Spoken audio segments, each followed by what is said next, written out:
नमस्कार, आप सभी का स्वागत है यूथ अध्ययन के चैनल पे। देखिए, एक बार फिर से मैं आप सभी के बीच पिछले कल जो टीजीटीआर स्टेट का एग्जाम हुआ था उसकी जीके की आंसर की लेके आया हूँ। इसमें मोस्ट इंपॉर्टेंट क्वेश्चन वही पूछे गए थे जो हमने आपको बार बार अपने सीरीजों में करवाए थे। तो पहला क्वेश्चन था कि लालूजी नामक जोत हिमाचल प्रदेश के किस जिले में स्थित है। अगर बात की जाए लालूजी नामक जोत की तो ये हिमाचल प्रदेश के लाहौल स्पीति में। अगर यहाँ पे लालू नहीं होता तो लालूनी जोत कहाँ पे है, तो ये आप कमेंट बॉक्स में ज़रूर मेरे को बताएं। अब देखो, मैंने आपको ये सारी जोतें करवाई थी, सारे दर्रे मैंने आपको कराए थे। तो ऑप्शन 31 का जो ऑप्शन ए जो है वो सही हो जाना था कि लालूजी जोत है वो कहाँ पे है, लाहौल स्पीति में है।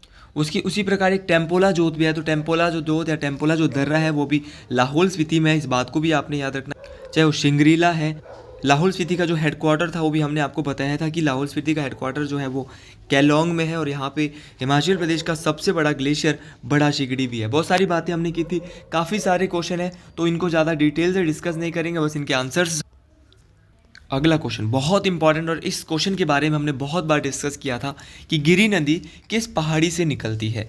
यहाँ पे मैंने आपको बताया था कि जो गिरी नदी है वो किस पहाड़ी से आती है। तो गिरी नदी जो है वो कुफर पहाड़ी, अब जाखू चोटी शिमला से यहाँ भी नहीं आएगी, ठियोकधार से बिल्कुल नहीं आएगी, और डोडरा कवार वाले एरिया से भी नहीं आएगी। तो इसका आंसर आपको वैसे भी लगना चाहिए था कुफर पहाड़ी। तो जो गिरी नदी का जो उद्गम है, अगर आज के बाद भी क्वेश्चन पूछा जाएगा तो आप गलती करने की गुंजाइश नहीं करेंगे। कहाँ से होता है, कुफर चोटी से होता है।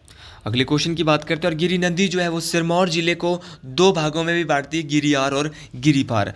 अगले क्वेश्चन की बात करते हैं, पद्म संभव का नाम किस जिले से जुड़ा है। यहाँ पे ऋषि पद्म संभव के बारे में बहुत मैं डिस्कस करवाता था, और इस क्वेश्चन को मैंने अपनी सीरीजों में 10 बार आपको करवाया था। तो देखो, जो गिरी नदी ये जो पद्म संभव ऋषि है, इनका जो संबंध है वो रिवालसर झील से था। इस बात को 10 बार बता चुका हूँ। रिवालसर झील कहाँ पे है, मंडी। तीनों धर्मों के लोग पूजा कहाँ पे करते हैं, चाहे बौद्ध है, चाहे हिंदू है, चाहे सिख है, ये जो है वो रिवालसर के पास करते हैं। रिवालसर एक झील भी है। अगले क्वेश्चन की बात करते हैं कि हिमाचल प्रदेश के किस जिले में यूरेनियम के भंडारों का पता चलता है। तो यूरेनियम के जो भंडारों का पता चलता है हिमाचल प्रदेश में, तो ये हमीरपुर जो है, यहाँ पे मुझे लगता है कि हमीरपुर हो सकता है, लेकिन इसका ऊना भी हो सकता है। तो एग्जैक्ट आंसर मुझे इसका पता नहीं है, मैं श्योर नहीं हूँ। मेरा मानना है कि इसका आंसर हमीरपुर और ऊना में से एक होगा, लेकिन ऊना भी जो है इसका आंसर हो सकता है, और हमीरपुर भी, तो दोनों में से एक आंसर इसका। अगला क्वेश्चन जो यहाँ पे आएगा कि मोहना कहाँ का प्रसिद्ध लोकगीत है। तो अगर मोहना की बात की जाए, बहुत दफ़ा इस क्वेश्चन को आपके बीच बताया गया था, तो मोहना जो है वो बिलासपुर का एक लोकगीत है, तो आपको याद रखना है। और इस परीक्षा में 95% जो प्रश्न है वो कहाँ से पूछे गए थे, हमारी सीरीज़ में से पूछे गए थे। देखो भाई, मैं विदाउट आंसर किए आपको बता रहा हूँ, क्योंकि मुझे ये सारे आंसर 95% आंसर मुझे इस क्वेश्चन पेपर में पता है, क्योंकि वही क्वेश्चन थे जो हमारी सीरीज़ में से 95% पूछे गए थे। तो मोहना कहाँ पे होता है, बिलासपुर में होता है, सिरमौर में बूढ़ा होता है। ये सारे के सारे आपको जो है वो बताए गए थे, तो आपको याद रखना मोहना कहाँ पे होता है, बिलासपुर का एक प्रसिद्ध लोकगीत है मोहन। अगला क्वेश्चन, इस क्वेश्चन को पढ़ा के मैं खुद भी थक गया था यूट्यूब पे, कि भूरी सिंह संग्रहालय कहाँ पे। मैंने बोला था भूरी सिंह संग्रहालय को 1908 में किसके द्वारा इसकी स्थापना की गई थी, भूरी सिंह म्यूजियम की। चंबा में भूरी सिंह के द्वारा ही 1908 में भूरी सिंह संग्रहालय की स्थापना की गई थी। इस क्वेश्चन को अपने सीरीजों में 10 बार बता चुका हूँ कि राजा भूरी सिंह ने 1910 में बिजली घर का निर्माण चंबा में किया था। ये सारी की सारी चीज़ें आपको मैं बहुत दफ़ा बता चुका। अगला क्वेश्चन, सेम क्वेश्चन भी बहुत दफ़ा हम जो है वो डिस्कस कर चुके हैं कि प्राचीन काल में कांगड़ा को किस नाम से जाना जाता था। देखिए, प्राचीन काल में कांगड़ा को नगरकोट, याद रखना है कहाँ से, नगरकोट से जाना जाता था। और मैं माफ़ी चाहता हूँ आपसे, थोड़ा सा आपके बीच जो ये वीडियो लेट आई है। अगर किसी का भी टीजीटीआरएस और आपका एलटी का पेपर है, तो उनको अगर नोट्स लेने हैं तो ये हमारा कॉन्टैक्ट नंबर है, वो हमारे नंबर से जुड़कर जल्दी से जल्दी हमसे जो है वो क्वेश्चन अवेल कर सकता है। अगला क्वेश्चन है कि मंडी का विक्टोरिया ब्रिज किस वर्ष बनाया गया था। अगर बात की जाए मंडी के विक्टोरिया ब्रिज की, तो इसको जो बनाया गया था वो 1877 में बनाया गया था। मोस्ट इंपॉर्टेंट क्वेश्चन, ये भी बहुत बार मैं अपनी सीरीजों में बता चुका था कि मंडी का जो विक्टोरिया पुल है वो कब बना था, 1870 में, 1877 सॉरी, कब बना था, 1877। देखिए ये क्वेश्चन हमने जो कल सुबह हमारी मैराथन आई थी वहाँ भी डिस्कस किया था कि हिमाचल प्रदेश का सबसे बड़ा औद्योगिक शहर कौन सा है। तो हिमाचल प्रदेश का सबसे बड़ा औद्योगिक जो शहर है वो सोलन है। कल सुबह जो मैंने आपके बीच जो अपनी मैराथन डाली थी उसमें से 10 क्वेश्चन देखने को परीक्षा में मिले थे और एक छोटी सी मैराथन थी वो 30 मिनट की। तो याद रखना है औद्योगिक शहर जो है वो सोलन में है। सोलन में जो है दून घाटी है, सोलन में सैपरून घाटी है, इस बात को आपने याद रखना। इस क्वेश्चन को भी सुबह ही डिस्कस कराया था कल कि छम्म किस जिले का लोक नृत्य है। तो छम्म जो है वो किन्नौर जिले का लोक नृत्य है। किन्नौर में जो है राक्षस नृत्य भी होता है, इस बात को आपने याद रखना है। उख्यांग होता है, वाख्यांग होता है, ये सारी चीज़ें आपको कल करवाई गई थी। अगला क्वेश्चन, भाई इस क्वेश्चन को पढ़ाते पढ़ाते भी हम थक गए थे। क्वेश्चन था कि बिलासपुर में है रंग महल और रंग महल का जो निर्माण है वो किस राजा के द्वारा कराया गया। तो रंग महल का जो निर्माण है वो बिलासपुर के राजा विजयचंद किसके द्वारा करवाया गया था, विजयचंद के द्वारा करवाया गया था। क्योंकि वर्मन तो नहीं हो सकते, क्योंकि जो वर्मन राजा थे वो कहाँ के थे, चंबा के थे। तो एक ऑप्शन तो आपने पहले ही इसमें पकड़ लिया था कि वर्मन जो है वो ना जस्टा वर्मन हो सकते ना ललित वर्मन। जसाटा और ललित ये तो दोनों नहीं होंगे। कल्याण चंद और विजय चंद में आपको आंसर ढूंढना था। तो इसका राइट आंसर आपको पता होना चाहिए। और मैंने बहुत बार बोला था आपके बीच कि रंग महल का जो निर्माण है वो विजय चंद जी के द्वारा करवाया गया था। और आने वाले अपकमिंग एग्जाम में भी ये क्वेश्चन आपको काम आ सकते हैं सारे के सारे। अगले क्वेश्चन की बात करते हैं। अगला क्वेश्चन है कि तैमूर के आक्रमण के समय हिंडूर या नालागढ़ का शासक कौन था। देखिए हिंडूर का जो नालागढ़ का जो पुराना नाम है वो हिंडूर है, इस बात को आपने याद रखना है। अब जब तैमूर लंग ने यहाँ पे आक्रमण किया था तो यहाँ के जो राजा थे वो थे आलमचंद। अब भैया आलमचंद तो ऑप्शन में नहीं है, तो क्या लगा सकते हैं। तो अब एग्जामिनर इसका आंसर क्या देते हैं, नो आइडिया। लेकिन मेरा मानना ये है कि या तो सभी को एक नंबर इसमें ग्रेस मार्क्स मिल सकता है या फिर वो अमर सिंह या रामचंद में से एक दे सकता है। तो इन दोनों ही में से आंसर हो सकता है। इसके लिए हम ऑफिशियल आंसर की का भी वेट करेंगे। तो पहाड़ी राज्यों में अपनी स्वतंत्रता खोने वाला अंतिम राज्य कौन था। तो पहाड़ी राज्यों में अंतिम जो अपनी स्वतंत्रता खोने वाला अंतिम राज्य था वो कौन सा था। तो इसमें भी जो है वो ये क्वेश्चन आप मेरे को कमेंट बॉक्स में सभी बताएंगे कि किसने इस आंसर का क्या क्या आंसर लगाया। अगला क्वेश्चन है कि हरिचंद किस राज्य का शासक था। देखिए हरिचंद जो है वो एक भेजा जो एक राज्य था उसका जो है वो शासक था हरिचंद, इस बात को आपने याद रखना है। अगला क्वेश्चन है, बहुत दफ़ा एक क्वेश्चन आपके बीच डिस्कस करवाया गया था कि हिमाचल प्रदेश की पब्बर घाटी को अन्य किस नाम से जाना जाता है। अगर बात की जाए पब्बर घाटी की तो पब्बर घाटी को जो है वो रोडू घाटी के नाम से भी जाना जाता है। बहुत बार ये क्वेश्चन जो है बताया गया था। मोस्ट इंपॉर्टेंट ये क्वेश्चन मैंने आपको बताया था कि किस घाटी को, जैसे क्यारदादून घाटी को जो क्यारदादून घाटी है उसको पोंटा घाटी कहा जाता है, वो सिरमौर में है। और जो हमारी पब्बर घाटी, रोडू घाटी जिसको कहते हैं, ये शिमला जिले में स्थित है। तो इन सभी क्वेश्चन के बारे में बहुत दफ़ा बार डिस्कस हो चुका है। जैसे कि आप सांगला वैली है किन्नौर में, उसको आपका बसपा घाटी के नाम से भी जाना जाता है। तो बहुत सारी चीज़ें थी। रिब्बा वैली जिसको अंगूरों की घाटी भी कहा जाता है। बहुत सारे क्वेश्चन, लेकिन इस बार थोड़े से सीधे question, easy to moderate paper आया था। पेपर इजी था लेकिन थोड़ा सा इन्होंने जो है लेवल थोड़ा सा अब हाई कर दिया है। टेट आर्ट्स का वो वाला लेवल नहीं है जो पहले आते थे, सेम क्वेश्चन थोड़ा सा बदल दिया है, लेकिन वैसा उतना ज़्यादा चेंज भी नहीं किया। अगला क्वेश्चन, और ये क्वेश्चन भी बहुत दफ़ा जब मैं आपको करवाता था संवैधानिक चीज़ों के बारे में तो बोलता था कि भारत का जो नेशनल संवैधानिक नाम जो राष्ट्रीय झंडे का वो तिरंगा है। आप सभी जानते हैं तिरंगा तिरंगा हमारे संविधान में होता रहता है। तो ऑप्शन ए जो है इसका सही होना था। अगला क्वेश्चन हम यहाँ पे देखते हैं। अगला क्वेश्चन है कि निम्न में से प्रत्यक्ष लोकतंत्र का घर किसे कहा जाता है। तो इसका ऑप्शन ए जो है वो सही हो जाएगा, स्विट्जरलैंड। तो स्विट्जरलैंड को जो है प्रत्यक्ष लोकतंत्र का घर जो है यहाँ पे कहा जाता था। इस क्वेश्चन को पढ़ाते पढ़ाते खुद भी मैं थक गया था कि संविधान के किस अनुच्छेद में चुनाव आयोग का उल्लेख किया गया। जब मैं आपको पढ़ाता था लोकसभा चुनाव अभी हुए हैं तो मैं बोलता था कि निर्वाचन आयोग का जो जिक्र है वो अनुच्छेद नंबर 324 पूछा जाता है। अनुच्छेद नंबर 324, 280, अनुच्छेद नंबर 17, 21 का ए, अनुच्छेद नंबर 32, 40, 44, आपका 48 का ए, अनुच्छेद नंबर 60, 61। भाई ये मैं सारे के सारे अनुच्छेद आपको बताए थे। तो मैंने वहाँ पे 324 भी आपको बताया था। 370 में क्या है, जम्मू कश्मीर को विशेष राज्य का दर्जा दिया गया है। तो ये सारी चीज़ें आपको याद रख। अगला क्वेश्चन है कि विकास पर वातावरण पर क्या प्रभाव पड़ता है। तो ये नकारात्मक भी पड़ेगा, सकारात्मक भी पड़ेगा, दोनों। ऑप्शन सी जो है यहाँ पे सही मुझे लग रहा है। बाकी आप जब आंसर की आएगी उससे भी अपने आंसर मिला लेना, क्योंकि ऑफिशियल आंसर की के जैसे आंसर नहीं है। तो जितने मुझे खुद आते हैं मैं वही आपको बता रहा हूँ, और जो मुझे डाउट लग रहा है वो भी मैं पेंडिंग रख रहा हूँ वो क्वेश्चन भी। विश्व अर्थव्यवस्था में अमेरिका की हिस्सेदारी कितनी है। अगर विश्व अर्थव्यवस्था की बात की जाए तो जो इकोनॉमी वर्ल्ड की है तो इसमें जो अमेरिका की जो हिस्सेदारी है वो कितनी है, वो 25% तक है। तो ये भी आपको याद रखना है। देखिए एक चौथाई जो है वो अमेरिका की हिस्सेदारी जो है वो रहती है, इस बात को आपने याद रखना है। मोस्ट इंपॉर्टेंट ये क्वेश्चन हमने कहीं ना कहीं डिस्कस जरूर किया था कि विश्व का प्रथम बिजनेस स्कूल जो है वो अमेरिका में खोला जा रहा है। The world first business school opened, तो याद रखना अमेरिका। अगला क्वेश्चन है कि जो हिंडनबर्ग रेखा है वो किन दो देशों के मध्य, जब भी हम रेखाएं करते थे तो जरूर हमने वर्ग के बारे में भी पढ़ा था कि हिंडनबर्ग जो रेखा है वो जर्मनी और पोलैंड को अलग करती है। ये मैंने आपको बोला था कि 38 डिग्री समांतर रेखा किसको अलग करती है, 49 डिग्री समांतर रेखा किसको अलग करती है। हाँ, हो सकता है इस बार रेड क्लिफ और मैकमोहन। रेड क्लिफ रेखा जो इंडिया और पाकिस्तान के बीच है, मैकमोहन रेखा जो है भारत और चाइना के बीच में। तो ये सारी रेखाएं भी हमने बहुत दफ़ा जो है आपके बीच डिस्कस की थी। भाई इस क्वेश्चन को पढ़ाते पढ़ाते हम खुद भी थक गए थे, और ये क्वेश्चन ऐसा हुआ था कि सेम क्वेश्चन को 2 बार पेपर में दे दिया। तो प्रथम गुटनिरपेक्ष शिखर सम्मेलन का जो आयोजन हुआ था वो कहाँ पे हुआ था, बेलग्रेड। बहुत दफ़ा ये क्वेश्चन आपको करवाए गए थे, तो सारे क्वेश्चन करवाए हुए थे। ऐसा कुछ नहीं है कि कोई क्वेश्चन बाहर से आया था। टोक्यो में क्या है, तो टोक्यो में जापान की राजधानी है, इस बात को आपने याद रखना है। और बेलग्रेड में जो है वो पहला सम्मेलन। अब 7वां सम्मेलन गुटनिरपेक्ष आंदोलन का दिल्ली में हुआ था, ये भी आपको बताया गया था वहाँ। अगला क्वेश्चन यहाँ पे है कि आद्य अधूरे पुस्तक के लेखक, देखो आपको यहाँ पे लग रहा था कालिदास की बुक से बताई थी, तुलसीदास की बताई थी, राजेंद्र प्रसाद, तो ये दूर से लग रहा था कि मोहन राकेश का संबंध हिंदी साहित्य से है। तो मोहन जो राकेश है इनके द्वारा बुक लिखी गई थी आधे अधूरे। अगला क्वेश्चन है कि कांग्रेस के किस अधिवेशन में पूर्ण स्वराज्य का लक्ष्य रखा गया था। देखिए कांग्रेस का कौन सा अधिवेशन ऐसा था जहां पे पूर्ण स्वराज्य का लक्ष्य रखा गया था, तो ये था लाहौर अधिवेशन।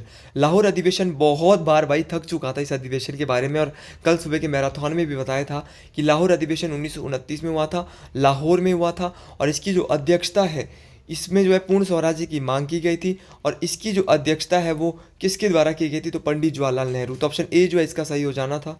अगला क्वेश्चन है कि अखिल भारतीय किसान सभा के प्रथम अध्यक्ष, तो ये थे स्वामी सहजानंद सरस्वती। तो स्वामी सहजानंद सरस्वती जो है वो अखिल भारतीय जो किसान सभा थी इसके जो है वो क्या थे, फर्स्ट प्रेसिडेंट थे, इस बात को आपने याद रखना, ऑल इंडियन किसान। अगला क्वेश्चन देखो, इस क्वेश्चन के बारे में सुबह ही कल करवाया था। 1857 की क्रांति 10 मई को शुरू हुई थी, और कहाँ से हुई थी, तो याद रखना 10 मई की क्रांति जो है वो 10 मई 1857 की क्रांति 10 मई को शुरू हुई थी, और कहाँ से शुरू हुई थी, मेरठ से शुरू हुई थी, इस बात को आपने याद रखना है, मोस्ट इंपॉर्टेंट। और सेम क्वेश्चन के बारे में भी बहुत दफ़ा पढ़ चुके हैं कि मुस्लिम लीग की स्थापना 1906 में सलीमुल्लाह खान और मोहम्मद जी के द्वारा की गई थी। ये सारे क्वेश्चन जो है वो आपको बताए गए थे, कब ढाका में की गई थी, कब की गई थी, 1906 में की गई थी। अगला क्वेश्चन यहाँ पे है कि कांग्रेस के 1929 अधिवेशन की अध्यक्षता किसने की। देखो सेम क्वेश्चन मैंने आपको थोड़ी देर पहले बताया था, और एक एक क्वेश्चन इस पेपर में ऐसा हो रहा था कि 2-2 बार पूछा गया था। पंडित जवाहरलाल नेहरू ने जो है वो कांग्रेस के 1929 के अधिवेशन की अध्यक्षता की थी। बात करता हूँ अगली क्वेश्चन की, मुस्लिम लीग की स्थापना, ये तो क्वेश्चन हो चुका। जी हाँ, देखो ये क्वेश्चन मतलब सेम क्वेश्चन ऐसे क्वेश्चन परीक्षाओं में थे जो मैंने आपको 1 या 2 दिन पहले या 3-4 दिन पहले अपनी मैराथन्स में कराए थे। तो भारत में जो पंचायती राज है, मैंने क्या बोला था, राजस्थान में पंचायती राज की शुरुआत कब हुई थी, 1959। भाई सेम क्वेश्चन परीक्षा में आ रहे थे। तो पंचायती राज की जो स्थापना है वो 1959 में राजस्थान के द्वारा की गई थी। और सुबह ही ये पहला ही क्वेश्चन था कि नाटो किस वर्ष अस्तित्व में आई, तो 1949 अप्रैल 1949 में नाटो की स्थापना होती है। और अगर मैं नाटो की बात करता हूँ, नाटो का पूरा नाम भी मैंने कल बताया था, नॉर्थ अटलांटिक ट्रीटी ऑर्गेनाइजेशन। अगली परीक्षा में इसका नाम आ सकता है, और वहाँ भी पूछा जा सकता है कि जो नाटो है ये इसमें टोटल कितने देश हैं। तो नाटो में टोटल देश 32 है, और नाटो का जो हेडक्वार्टर भी कल बता दिया गया था, ब्रुसेल्स बेल्जियम में इसका हेडक्वार्टर है। और जो नाटो जो है वो मार्क रूटे इसके नए जो है महासचिव बने हैं, इस बात को भी आपने याद रखना है। 32 देश और 32वां देश स्वीडन बना है। अगला क्वेश्चन है कि शीत युद्ध किन 2 देशों के मध्य हुआ था। तो एक टाइम पे अमेरिका और सोवियत संघ के बीच में भी शीत युद्ध चल रहा था, तो मुझे ऑप्शन सी इसका राइट आंसर लग रहा है। अगले क्वेश्चन की बात करते हैं। देखिए सोवियत संघ का विघटन कब हुआ। अगर बात की जाए सोवियत संघ के विघटन की, तो सोवियत संघ का विघटन बहुत बार बताया गया था कि 1991 में ये क्वेश्चन पूछ सकता है कि यूएसआर जो था उसका जो विघटन हुआ था सोवियत संघ का, जिसको हम रूस के नाम से जानते हैं, वो 1991 के आसपास हुआ था।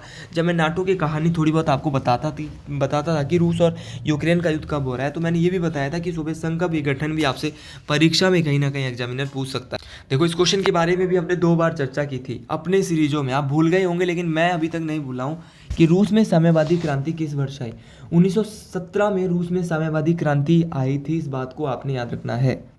अगले क्वेश्चन की बात करते हैं कि अमेरिका एक देश कब बना, तो 1776 के आसपास जो है अमेरिका एक देश बना था, इस बात को आपने याद रखना है। और ये क्वेश्चन भी हम एक बार कर चुके थे अपनी सीरीजों में, ये रैंडम क्वेश्चन आया था हमारी सीरीज में और ये पहले टेट परीक्षाओं में पूछा गया था कि कंप्यूटर युद्ध किस युद्ध को कहा जाता है। तो प्रथम खाड़ी युद्ध को कंप्यूटर युद्ध के नाम से जाना जाता है। और देखो चीन की मुद्रा, चीन की दो मुद्रा है, एक तो रेनमिनबी है, दूसरी युआन है। तो युआन जो है वो चीन की मुद्रा है, इस बात को आपने याद रखना है, मोस्ट इंपॉर्टेंट था ये। रुपया भारत की है, ब्रिटेन की डॉलर है, टका कहाँ की है, तो टका बांग्लादेश की है। अगले क्वेश्चन की बात करते हैं। देखिए इस अभी हम डिटेल से नहीं कर रहे, हम वन लाइनर पे ही ज़्यादा फोकस करें क्योंकि बहुत बड़ा टीजीटी आर्ट्स का जीके रहता है।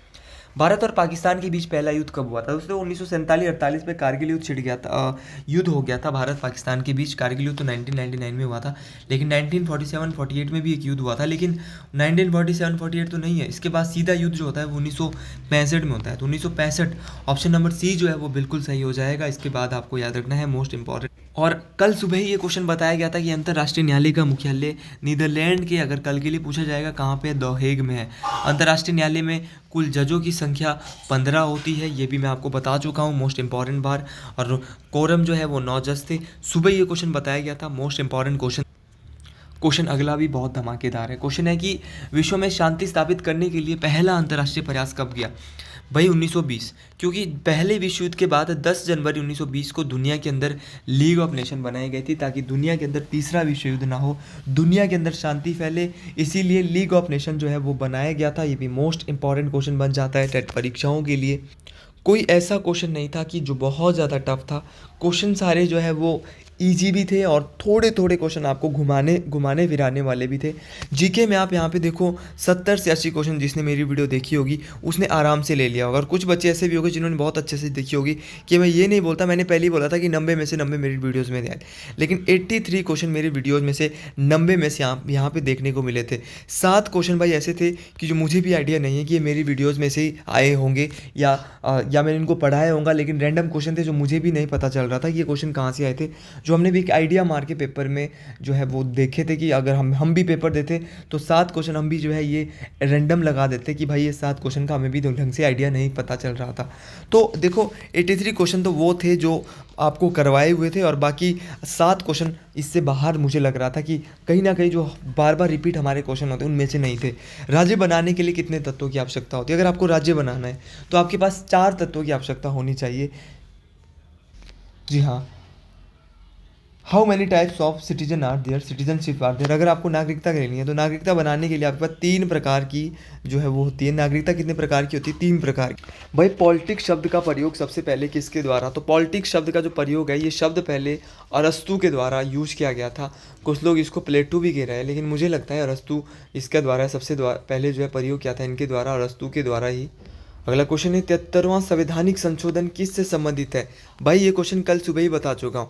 73वां संवैधानिक संशोधन जो है वो पंचायती राज से संबंधित है। 92-93 के आसपास की ये बात है। देखो मैंने पहले ही बोला था पंचायती राज से संबंधित संशोधन याद करना है, और पंचायती राज कहाँ पे लागू हुआ ये भी याद करना। नगर निगम की स्थापना शिमला पे इस बार नहीं आया था, 1852 के आसपास, 51-52 के आसपास हुई थी। भाई ये क्वेश्चन तो बच्चा क्वेश्चन था कि भारत में वर्तमान में कितने राज्य हैं, लेकिन कुछ बच्चे फिर भी 29 लगा के आए हैं। तो भारत में जो है वो वर्तमान में 28 राज्य, इस बात को आपने याद रखना है, मोस्ट इंपॉर्टेंट है, क्योंकि जम्मू कश्मीर अब यूटी है, इस बात को आपने याद रखना है। देखो करंट अफेयर ने इस बार थोड़ा सा धोखा दिया है, ना तो विधानसभा चुनाव से क्वेश्चन आया, तो इस बार जो एग्जामिनर ने थोड़ा पता नहीं कैसा पेपर डाला है। अगला क्वेश्चन है, ये क्वेश्चन भी कल सुबह ही डिस्कस हुआ था कि भारत की सबसे प्राचीन सभ्यता कौन सी, और 10 से 15 बार इस क्वेश्चन को बता चुका हूँ अपने सीरीज में 2-3 महीने के अंदर। तो भारत की सबसे जो प्राचीन सभ्यता है वो हड़प्पा सभ्यता है, इस बात को आपने याद रखना है, मोस्ट इंपॉर्टेंट ये बात है। अगले क्वेश्चन की बात करते हैं कि हड़प्पा सभ्यता की खोज राय बहादुर दयाराम साहनी के द्वारा 1921 में की गई। क्या ये क्वेश्चन बताया गया था? जी हाँ बताया गया था, बहुत बार बताया गया था। 1922 में मोहनजोदड़ो की खोज हुई थी। ये क्वेश्चन भी बहुत दफ़ा आपके बीच बताए गए। भाई ये क्वेश्चन सुबह ही कल बता चुका हूँ कि मौर्य साम्राज्य का सबसे महान शक्तिशाली शासक तो वो कौन था? वो था अशोक। ये वही अशोक था जिन्होंने कलिंग का युद्ध लड़ा, जिन्होंने कलिंग के युद्ध लड़ने के बाद बौद्ध धर्म अपनाया, बौद्ध धर्म के प्रचार प्रसार करने के लिए अलग अलग जगह पे अपने बौद्ध भिक्षुओं को भेजा, श्रीलंका के लिए महेंद्र और संघमित्रा को भेजा, हिमालय की और किसी और को भेजा। तो बहुत सारी चीज़ों इन्होंने सांची का स्तूप बनवाया। सांची का स्तूप मध्य प्रदेश में है, ये भी आपको पता होना चाहिए। कहाँ पे है? भोपाल में, ये भी कल बता चुका हूँ। तो बहुत सारी चीज़ें अशोक ने भी अपने कार्यकाल में की थी। भाई ये क्वेश्चन सुबह फिर बता चुका था, सेम क्वेश्चन, कि भारत का नेपोलियन समुद्रगुप्त को कहा जाता है। इस बात को भी आपने याद रखना है, ये भी मोस्ट इंपॉर्टेंट क्वेश्चन था। और इनको जो है वो वीणा बजाते हुए भी देखा गया है, और इनको कविराज की उपाधि भी इनके द्वारा धारण की गई थी। और ये भी मैंने बोला था, वी एस स्मिथ ने इनको भारत का नेपोलियन कहा है। सुबह वाली मैराथन में 15 क्वेश्चन भाई आए हुए थे, आपने एक बार मैच कर लेना है। अगला क्वेश्चन है कि प्रारंभिक भारत का सबसे बड़ा धर्म सूत्र विधि ग्रंथ कौन सा? बहुत बार बताया था मनुस्मृति के बारे में। ये रिपीटेड क्वेश्चन है, टेट परीक्षाओं में चौथी बार ये क्वेश्चन पूछा जा रहा है, वो भी सेम टीजीटी आर्ट्स के पेपर में। और सेम क्वेश्चन ये भी बोला था कि जो मनुस्मृति होती है उसमें विवाह के जो है वो 8 प्रकार होते हैं। और ये क्वेश्चन तो सबको आता था कि महाभारत का जो युद्ध हुआ था, ऐसे क्वेश्चन तो शास्त्रीय टेट में पूछे जाते हैं, नॉर्मल क्वेश्चन। तो महाभारत का जो युद्ध है वो कहाँ पे हुआ था? तो ये कुरुक्षेत्र में जो है महाभारत का युद्ध हुआ था। मेडिकल का भी पेपर हुआ था, उसकी भी आंसर की मैं बहुत जल्द आपके बीच लेके आऊँगा। अगला क्वेश्चन है कि सांची का स्तूप कहाँ पे है? तो सांची का जो स्तूप है वो भोपाल में है। इस बात को आपने याद रखना है कि जो सांची का स्तूप है वो कहाँ पे है। तो सांची का जो स्तूप है वो भोपाल में है, इस बात को आपने याद रखना है, मोस्ट इंपॉर्टेंट है ये। अगले क्वेश्चन की बात करते हैं कि भगवान महावीर का जन्म कब हुआ था? तो भगवान महावीर का जो जन्म है वो 599 ईसा पूर्व में हुआ था, इस बात को आपने याद रखना है, मोस्ट इंपॉर्टेंट है। कौन थे भगवान महावीर? तो जैन धर्म के 24वें तीर्थंकर और जैन धर्म के वास्तविक जो है वो संस्थापक थे। बचपन का नाम इनका वर्धमान, पूछा जा सकता है बचपन का नाम क्या था? तो बचपन का नाम इनका वर्धमान। संसार दुखों का घर है, क्योंकि संसार में जो है वो इस दुख का जो सबसे बड़ा कारण है वो इच्छाएं हैं। और अगर हम इच्छाओं का त्याग करें तो जो है वो कोई भी यहाँ पे हमें, लेकिन इच्छा इंसान के अंदर है ही है। तो ये बात किसके द्वारा 4 बातें कही थी? ये कही थी महात्मा बुद्ध के द्वारा। तो ऑप्शन सी जो इसमें सही हो जाए। भाई भारत में इस्लाम धर्म की स्थापना किसके द्वारा की गई? तो वैसे तो मोहम्मद बिन कासिम ने इस्लाम धर्म लाया था, और अगर वर्ल्ड के अंदर की जाए तो मैं इसमें थोड़ा सा सस्पेंस में रह गया हूँ, लेकिन मुझे हज़रत मोहम्मद साहिब इसका आंसर लग रहा है, क्योंकि मुस्लिम धर्म की जो संस्थापक है, तो इस क्वेश्चन को आप आंसर की के आने के बाद ही लगाए।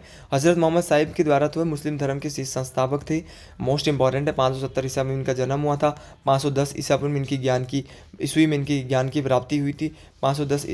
भाई ये सारे क्वेश्चन आपको बताए गए थे।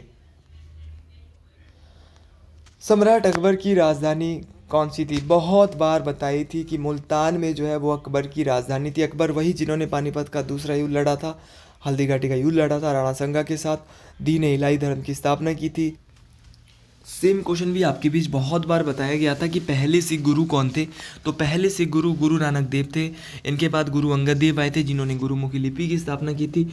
तो बहुत सारे क्वेश्चन ऐसे थे जो बार बार डिस्कस हुए थे और परीक्षा में पूछे गए थे। भारत में मुगल वंश का संस्थापक बाबर ने तोपों का प्रयोग किया था। पानीपत का पहला युद्ध इसने लड़ा था 21 अप्रैल 1526। पहला ही क्वेश्चन था ये कल का, जो सुबह मैराथन में करवाया था। और यहाँ से बहुत सारे क्वेश्चन पूछे थे आपसे टेट परीक्षा। भारत में तीर्थ यात्रा कर की समाप्ति 1563 में। एक ट्रिक मैंने आपको दिया था, दास प्रथा का अंत, जो तीर्थ यात्रा कर का जो है वो समाप्ति, और 64 में जजिया कर को हटाया गया था। तो भारत में स्वतंत्रता संग्राम, देखो सेम क्वेश्चन पहले दिया गया 10 मई 1857 को, कहाँ से शुरू हुआ? मेरठ से। और यहाँ पे वहीं से आंसर पकड़ना था 10 मई 1857। तो सेम क्वेश्चन भी बहुत बार बताया गया था।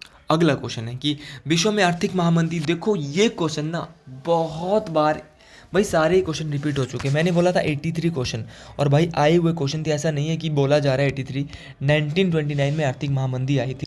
भारत की राष्ट्रभाषा कौन सी है? वैसे तो भारत की राष्ट्रभाषा कोई सी नहीं है, लेकिन हम हिंदी यहाँ पे मान लेते हैं, और ऑप्शन डी भी है, तो दोनों में से एक आंसर यहाँ पे हो सकता है। तो वैसे तो हिंदी भी आप लगा सकते हैं, लेकिन हिंदी एक राष्ट्रीय भाषा है, तो हो सकता है कि हिंदी ना हो और ऑप्शन डी दे जाए। तो ऑफिशियल आंसर की के लिए इसका भी आप वेट। भाई सेम क्वेश्चन ये बहुत बार बता चुका हूँ कि पृथ्वी कोई नीला ग्रह कहा जाता है, और पृथ्वी जो है वो 4 अरब 60 करोड़ वर्ष पुरानी है। तो ये भी आपको याद रखना है, मोस्ट इंपॉर्टेंट। अगला क्वेश्चन है कि शहरी जीवन की शुरुआत कहाँ से हुई? शहरी जीवन की जो शुरुआत है वो मेसोपोटामिया की सभ्यता से हुई। 10 बार तो नहीं कहूँगा, लेकिन 5 बार इस क्वेश्चन की पुनरावृत्ति हमारे वीडियोज़ में हो चुकी है। किस सागर को रोमन साम्राज्य का हृदय कहा जाता है? भाई ये क्वेश्चन दूसरे बार टेट परीक्षाओं में पूछा जा रहा है। यह है मेडिटेरियन सी। भूमध्य सागर को रोमन साम्राज्य का हृदय कहा जाता है। देखो, पैगंबर मोहम्मद साहिब जी के बारे में दूसरा क्वेश्चन, इनका जन्म 570 ईस्वी में हुआ था।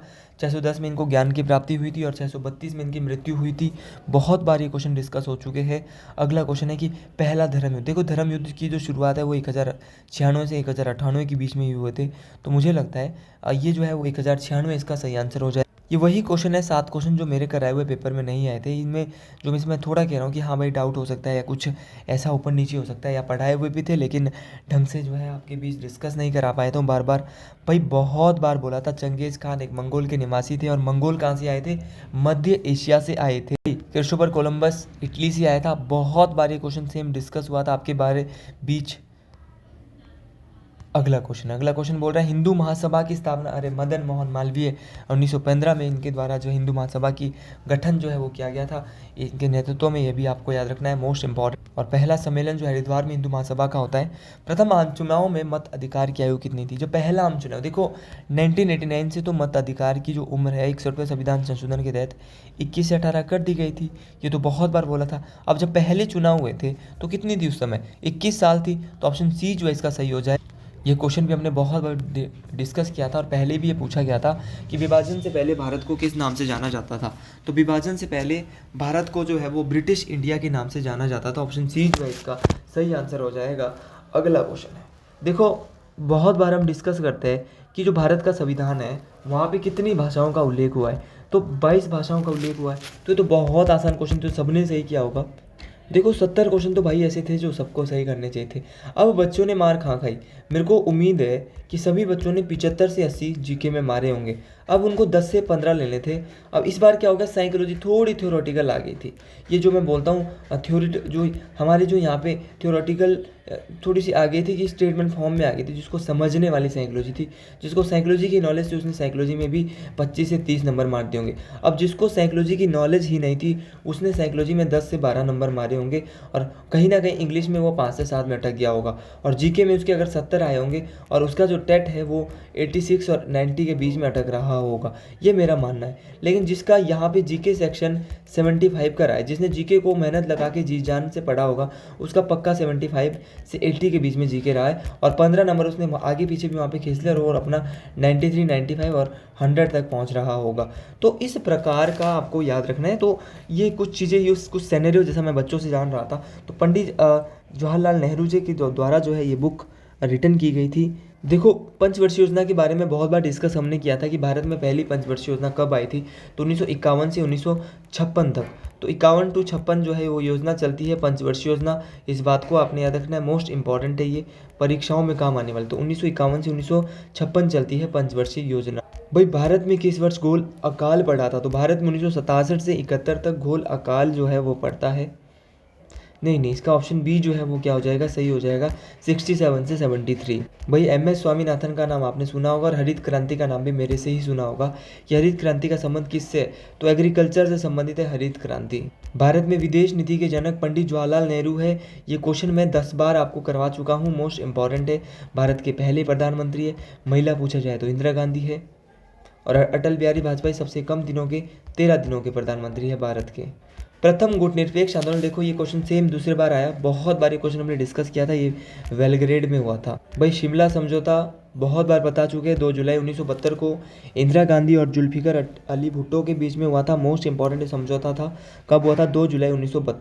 अगला क्वेश्चन है, बहुत बार संविधान संशोधन के बारे में बात हुई थी, चाहे वो मिनी संविधान संशोधन, जिसको 42वां संविधान संशोधन कहते हैं, जो कि 1976 में हुआ था। ये भी बहुत बार बताया था। लेकिन क्वेश्चन था, देखो दल बदल रोकने के लिए जो 52वां संविधान संशोधन होता है, ये भी बहुत इंपॉर्टेंट था। तो दल बदल रोकने के लिए जो 52वां संविधान संशोधन था वो कब हुआ था? तो ये हुआ था, ऑप्शन सी जो है वो सही हो जाएगा। अगला क्वेश्चन है कि 42वां संविधान संशोधन कब पारित हुआ था? वो ये हुआ था 1976। तो 42 जो अमेंडमेंट हुआ था वो 1976 को हुआ था। इस बात को आपने याद रखना है, ये मोस्ट इंपॉर्टेंट बात है, परीक्षाओं में काम आने वाली बात है। और यहाँ पे जो है वो प्रेम्बल में भी 3 शब्दों को चेंज किया गया था। बहुत सारी चीज़ें हुई थी, इसको मिनी संविधान संशोधन भी कहते हैं। अगला क्वेश्चन था यहाँ पे कि भाषा के आधार पे भारत का प्रथम राज्य कब बना?